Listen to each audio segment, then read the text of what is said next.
Srila Vishwanath Chakravarti Pad. He says now, in these different verses, 11 verses spoken in the Pranaya Gita, where the gopis reveal their intense loving attachment to Krishna and how much that he is their pran and they are his pran. Pranaya Gita. It's a love song. It's a pranic love song.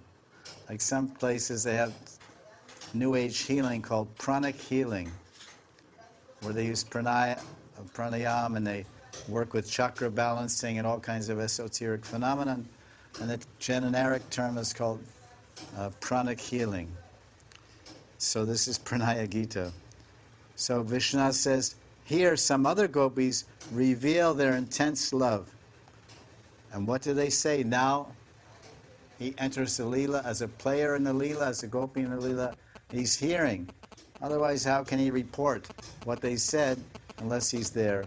So he transits through time and space into the spiritual dimension, which is just on the other side of the curtain of Maya.